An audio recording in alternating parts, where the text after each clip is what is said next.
نحمدہ ونصلی علی رسولہ الکریم اما بعد۔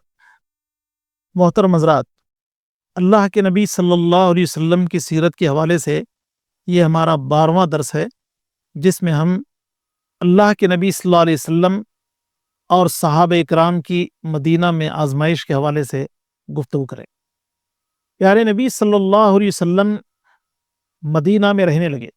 نبی علیہ الصلاۃ والسلام کے دشمن اللہ کے نبی صلی اللہ علیہ وسلم کو پریشان کرنے کی کوشش میں لگے ہوئے۔ مکہ کے مشرکوں کی طرف سے عبداللہ ابن ابی، جو کہ رئیس المنافقین ہیں، کو پیغام ملتا ہے کہ آپ نے مسلمانوں کو مدینہ میں کیوں رکھا ہے، اور مہاجرین کو مکہ والوں کی طرف سے دھمکیاں بھی آنے لگتی ہیں۔ تو صورتحال کچھ اس طرح ہے کہ مسلمان اور اللہ کے نبی صلی اللہ علیہ وسلم بے چینی محسوس کر رہے ہیں۔ اللہ رب العالمین نے نبی علیہ الصلاۃ والسلام کو اور صحابہ اکرام کو ہتھیار اٹھانے کی اجازت دی۔ مکہ میں اجازت نہیں تھی۔ اللہ رب العالمین کی طرف سے پیارے نبی صلی اللہ علیہ وسلم کو صبر کی تلقین ہی کی جاتی رہی۔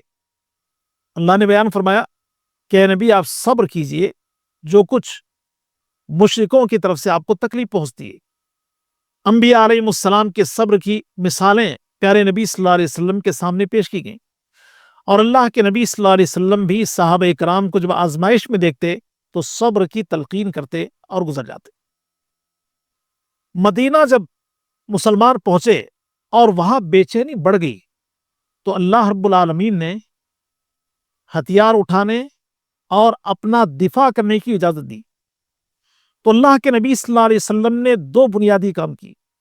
پہلا کام یہ کہ مدینہ کے راستے میں یا مدینے کے اطراف میں جو قبائل آباد تھے، اللہ کے نبی صلی اللہ علیہ وسلم نے ان سے تعلق قائم کرنے کی کوشش کی۔ اور دوسرا یہ کہ صحابہ اکرام کے چھوٹے چھوٹے دستے اللہ کے نبی صلی اللہ علیہ وسلم نے تیار کیے اور مدینہ کے اطراف ان کو بھیجنا شروع کیے، تاکہ مسلمانوں کی قوت اور طاقت کا اندازہ ہو۔ یہی کچھ چل رہا تھا کہ مکہ سے ایک قافلہ ملک شام کی طرف جا رہا ہے، اور اس قافلے کے سردار ہیں ابو سفیان۔ ایک تجارتی قافلہ ہے، ملک شام کی طرف جا رہا ہے۔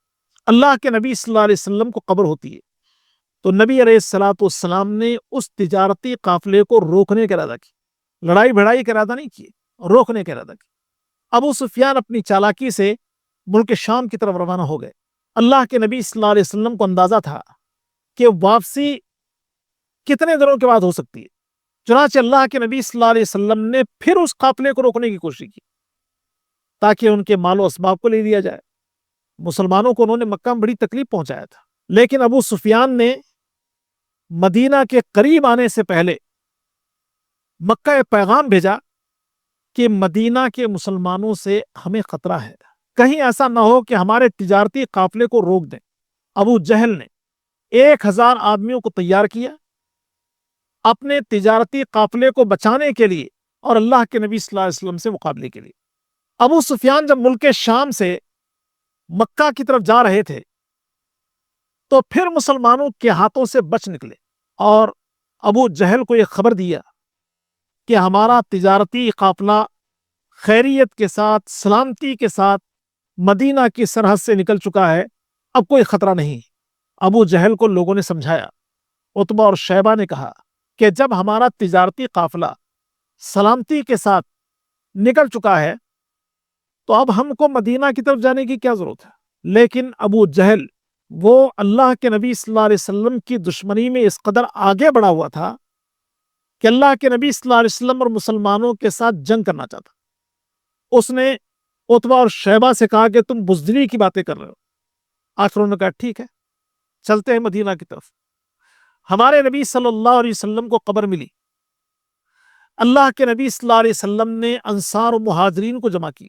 پیارے نبی صلی اللہ علیہ وسلم نے مکہ سے آنے والے قافلے کے بارے میں خبر دی کہ کم و بیش 1000 افراد پر مشتمل قافلہ وہاں سے آ رہا ہے، فوجی دستہ آ رہا ہے، کیا کریں ہم؟ اللہ کے نبی صلی اللہ علیہ وسلم سے مہاجرین نے کہا کہ اللہ کے نبی آپ حکم کیجیے، ہم لڑائی کے لیے تیار ہیں۔ لیکن رسول اللہ صلی اللہ علیہ وسلم یہ چاہتے تھے کہ مدینہ کے مسلمانوں کی طرف سے کیا جواب ملتا ہے، اس لیے کہ مکہ میں منا کی وادی میں اللہ کے نبی صلی اللہ علیہ وسلم سے بیعت کرنے والوں نے اس بات پر بیعت کیا تھا کہ ہم آپ کی حفاظت کریں گے جس طرح اپنے بال بچوں کی حفاظت کرتے ہیں، یعنی اگر کوئی خطرہ مدینہ میں ہوگا تو ہم آپ کی حفاظت کریں گے، لیکن مدینہ کے باہر نکل کے جنگ کرنا اس پر تو کوئی بات نہیں ہوئی تھی۔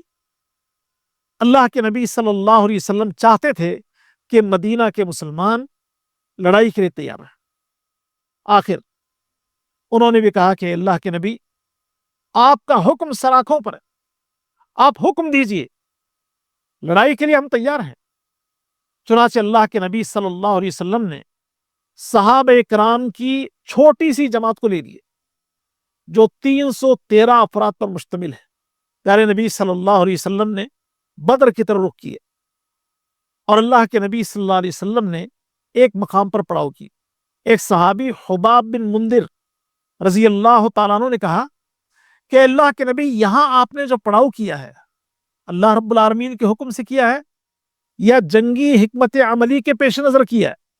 تو رسول اللہ صلی اللہ علیہ وسلم نے کہا کہ میں نے جنگی حکمت عملی کے پیش نظر یہاں قیام کرنے کو مناسب سمجھا۔ تو حباب بن منذر رضی اللہ تعالیٰ عنہ سے کہا کہ اللہ کے نبی، آپ آگے بڑھیں، میرا مشورہ یہ ہے کہ آخری کنواں جو بدر کا ہے اس پر ہم اپنا پڑاؤ کریں۔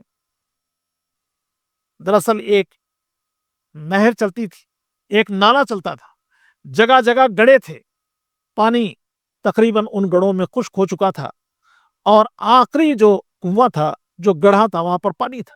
تو حباب بن منذر رضی اللہ تعالیٰ عنہ نے کہا کہ اللہ کے نبی، اگر ہم آخری جگہ پر پڑاؤ کرتے ہیں تو اس کا فائدہ یہ ہوگا کہ مشرکوں کو پانی نہیں ملے گا۔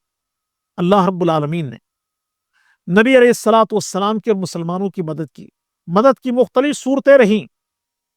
ایک تو یہ کہ اللہ رب العالمین نے ان پر سکینت کو نازل فرمایا، اللہ رب العالمین نے ان پر اونگ طاری کر دیا، کچھ دیر کی اونگ سے مزاجوں میں چستی پیدا ہو گئی، اور اللہ رب العالمین نے آسمان سے بارش کو نازل فرمایا جس سے زمین پر ٹہرنے کی صورت پیدا ہو گئی، اور دشمن جہاں پر پڑاؤ کیا ہوا تھا وہاں پر تھوڑا سا کیچڑ ہو گیا۔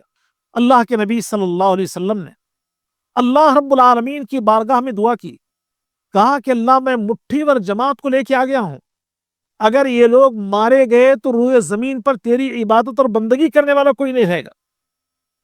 اللہ تعالیٰ سے اب دعا کرتے رہے۔ ابو بکر صدیق رضی اللہ تعالیٰ عنہ نے نبی علیہ الصلوۃ والسلام کے انداز کو دیکھا، آپ علیہ الصلوۃ والسلام کے گڑ گڑانے کو دیکھا کہ بارگاہ رب العزت میں کس طرح اللہ کے نبی صلی اللہ علیہ وسلم دعا کر رہے۔ نبی علیہ الصلوۃ والسلام سے کہا کہ اللہ کے نبی، اللہ کی مدد آئے گی۔ پیارے نبی صلی اللہ علیہ وسلم نے صحابہ اکرام رضوان اللہ علیہ مجمعین کو ان کے ٹھکانے بتا دی کہ تمہیں فلاں جگہ پر فلاں جگہ پر فلاں جگہ پر ٹھہرنا ہے۔ صفیں اللہ کے نبی صلی اللہ علیہ وسلم نے بنا دی، اور ساتھ ہی اللہ کے نبی صلی اللہ علیہ وسلم نے یہ بھی کہا کہ جب جنگ ہوگی تو فلاں کی لاش فلاں جگہ گرے گی، فلاں کی لاش فلاں جگہ گرے گی۔ اللہ کے نبی صلی اللہ علیہ وسلم نے سب بندی کر دی۔ اللہ رب العالمین کی طرف سے مدد یہ بھی آئی کہ اللہ رب العالمین نے مسلمانوں کی نگاہوں میں مشرکوں کی تعداد کو کم دکھایا، اور مشرکوں کی نظر میں مسلمانوں کی تعداد کو زیادہ دکھایا۔ لڑائی ہوئی، فیصلہ کن لڑائی کہ حق اور باطل کے درمیان یہ ٹکراؤ، اللہ رب العالمین نے حق کو غالب کر دیے۔ 313 1000 پہ بھاری پڑ گئے۔ صحابہ اکرام رضوان اللہ علیہ مجمعین میں سے 14 صحابی شہید ہو گئے، اور ادھر مشرکوں کی طرف سے 70 آدمی مارے گئے اور 70 آدمیوں کو قیدی بنایا گیا۔ اللہ کے نبی صلی اللہ علیہ وسلم نے بدر کے ایک خشک گڑھے میں، قلیب بدر میں، نبی علیہ الصلوۃ والسلام نے کافروں کی لاشوں کو اکٹھا کروایا، اور اللہ کے نبی صلی اللہ علیہ وسلم نے ان سے کہا کہ جو وعدہ اللہ رب العالمین نے تم سے کیا تھا پورا ہوا کہ نہیں ہوا؟ ہمارے نبی صلی اللہ علیہ وسلم نے مکہ میں طواف کرتے ہوئے جب آپ علیہ الصلوۃ والسلام کے ساتھ انہوں نے ٹھٹا اور مذاق کیا اور اللہ کے نبی صلی اللہ علیہ وسلم پر ہنسنے لگے تو نبی نے کہا تھا کہ میں تمہارے ذبح کا پیغام لے کے آیا ہوں۔ تو بدر میں اللہ کے نبی صلی اللہ علیہ وسلم کے بدترین دشمن مارے گئے، قلیب بدر میں ان کو پھینکا گیا۔ رسول اللہ صلی اللہ علیہ وسلم نے کہا کہ اللہ نے تمہارے سے جو وعدہ کیا تھا پورا ہوا کہ نہیں ہوا؟ صحابہ نے کہا کہ اللہ کے نبی یہ تو مر گئے ہیں، آپ ان سے گفتگو کر رہے۔ تو رسول اللہ صلی اللہ علیہ وسلم نے بیان فرمایا کہ اللہ تعالیٰ اس وقت ان کو سنا رہا ہے اور یہ سن رہے ہیں۔ رسول اللہ صلی اللہ علیہ وسلم نے بدر کے قیدیوں کو لے لیا۔ اب قیدیوں کے بارے میں اللہ کے نبی صلی اللہ علیہ وسلم نے صحابہ اکرام رضوان اللہ علیہ مجمعین سے مشورہ کیا کہ ان کے بارے میں ہمیں کیا فیصلہ لینا چاہیے۔ ابو بکر صدیق رضی اللہ تعالیٰ نے کہا کہ اللہ کے نبی ہمارا مالیہ کمزور ہے، ہم ہر قیدی کے سر کی قیمت لگا دیں گے تو ان کے عزیز و قارب آئیں گے اور فدیہ دے کے لے جائیں گے۔ عمر رضی اللہ تعالیٰ عنہ نے کہا کہ اللہ کے نبی اللہ تعالیٰ نے دشمنوں کو ہمارے ہاتھ میں دیا ہے تو ہمارے عزیزوں کو آپ ہمارے ہاتھ میں دے دیجیے تاکہ ان کو ذبح کیا جائے، اس طرح کفر کی جڑ کٹ جائے گی۔ اللہ کے نبی صلی اللہ علیہ وسلم نے ابو بکر رضی اللہ تعالیٰ عنہ کے مشورے کو سراہا، عمر رضی اللہ تعالیٰ عنہ کے مشورے کو بھی سراہا، اور آپ نے عمل ابو بکر رضی اللہ تعالیٰ عنہ کے مشورے کے مطابق کیے، جس پر اللہ رب العالمین نے نبی علیہ الصلوۃ والسلام کو تنبیہ کیا۔ اللہ کے نبی صلی اللہ علیہ وسلم اور ابو بکر رضی اللہ تعالیٰ عنہ ایک مقام پر بیٹھے رو رہے۔ عمر رضی اللہ تعالیٰ عنہ نے دیکھا تو پوچھا کہ اے اللہ کے نبی کیا بات ہے، آپ کیوں رو رہے ہیں؟ رسول اللہ صلی اللہ علیہ وسلم نے بیان فرمایا کہ میں اللہ تعالیٰ کے عذاب کو قریب سے دیکھ رہا ہوں۔ اللہ کے نبی صلی اللہ علیہ وسلم کو اللہ رب العالمین نے بدر کے قیدیوں کے حوالے سے تنبیہ کیے۔ بدر کے قیدیوں کو لینے کے لیے لوگ آتے رہے اور فدیہ جمع کرواتے رہے۔ ان آنے والوں میں عمیر بن وہب نامی ایک شخص ہے۔ اللہ کے نبی صلی اللہ علیہ وسلم کی مسجد کے قریب پہنچا۔ عمر رضی اللہ تعالیٰ عنہ نے اللہ کے نبی صلی اللہ علیہ وسلم کو خبر دیا کہ اللہ کے نبی اللہ کا دشمن عمیر آ رہا ہے۔ رسول اللہ صلی اللہ علیہ وسلم نے کہا ٹھیک آنے دو۔ عمیر سے اللہ کے نبی نے گفتگو کی۔ اللہ کے نبی نے پوچھا عمیر کیوں آئے ہو؟ اس نے کہا کہ میں اپنے قیدیوں کو لینے کے لیے آیا ہوں۔ نبی نے کہا کہ پھر یہ تلوار کیوں لے کے آئے؟ اس نے اپنا عذر پیش کیا۔ اللہ کے نبی صلی اللہ علیہ وسلم نے کہا بتاؤ مکہ میں مطاف میں تمہاری اور صفوان بن امیہ کی کیا بات ہوئی؟ صفوان بن امیہ نے عمیر بن وہب کو نبی علیہ الصلوۃ والسلام کے قتل کا پروگرام بتا دیا تھا، تو اسی بہانے عمیر اللہ کے نبی صلی اللہ علیہ وسلم کو قتل کرنے کے لیے مدینہ آیا تھا۔ رسول اللہ صلی اللہ علیہ وسلم نے جب یہ بات کہی کہ تمہارے اور صفوان کے درمیان مطاف میں کیا بات ہوئی، تو عمیر کو یقین ہو گیا کہ آپ اللہ کے نبی ہیں، اس لیے کہ جب ہماری بات ہو رہی تھی تو دو کے علاوہ کوئی اور نہیں تھا، یقیناً آپ کا تعلق اللہ تعالیٰ سے جڑا ہوا ہے۔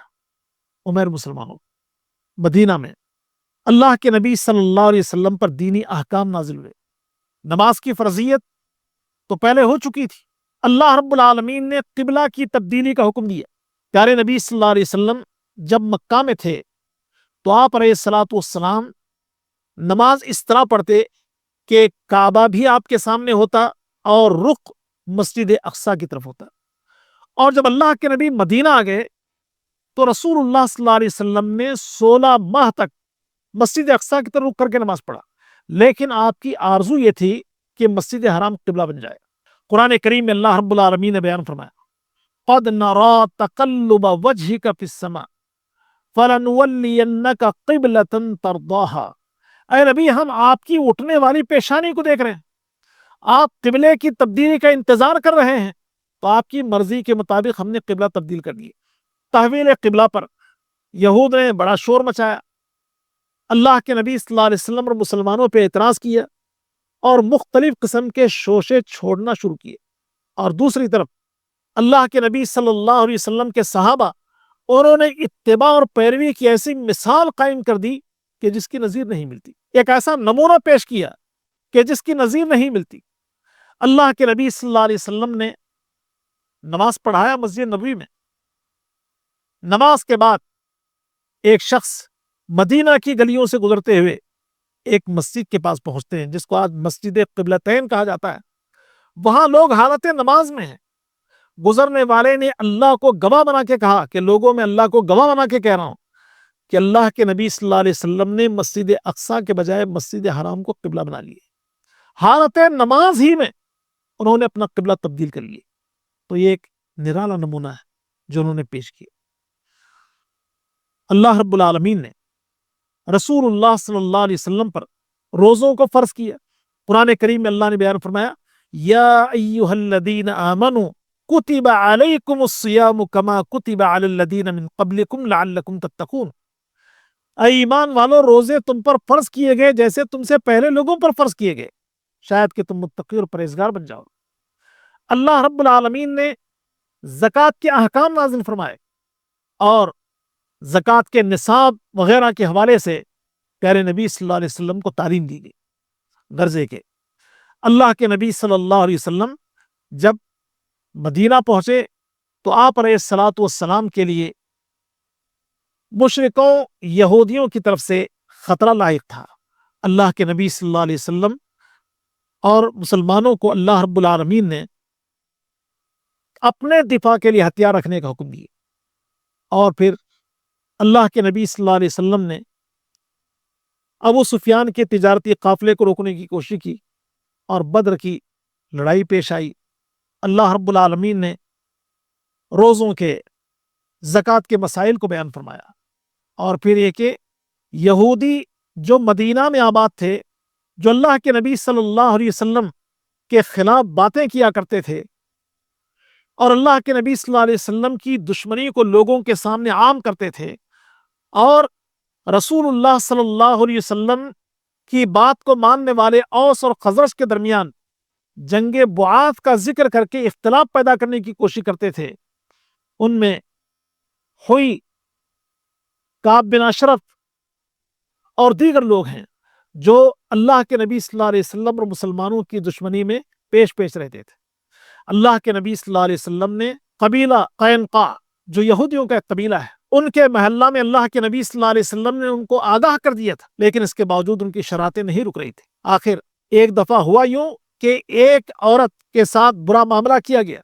اللہ کے نبی صلی اللہ علیہ وسلم نے انتقام لیا اور پھر ایک نبی علیہ الصلوۃ والسلام نے بنو قینقاع کا محاصرہ کیا. عبداللہ بن ابی رئیس المنافقین کی وجہ سے اللہ کے نبی صلی اللہ علیہ وسلم نے ان کو تھوڑی سی مہلت دی اور ان کو مدینہ سے جلا وطن ہونا پڑا. یہ کچھ باتیں ہم نے سیرت کے حوالے سے آپ کی خدمت میں پیش کیا. اللہ رب العالمین سے دعا ہے کہ اللہ تعالی ہم سب کو نبی علیہ الصلوۃ والسلام کی سیرت پڑھنے اور آپ کی زندگی کو اسوہ اور نمونہ بنانے کی توفیق عطا فرمائے. آمین. وآخر دعوانا الحمد للہ رب العالمین. والسلام علیکم ورحمۃ اللہ وبرکاتہ.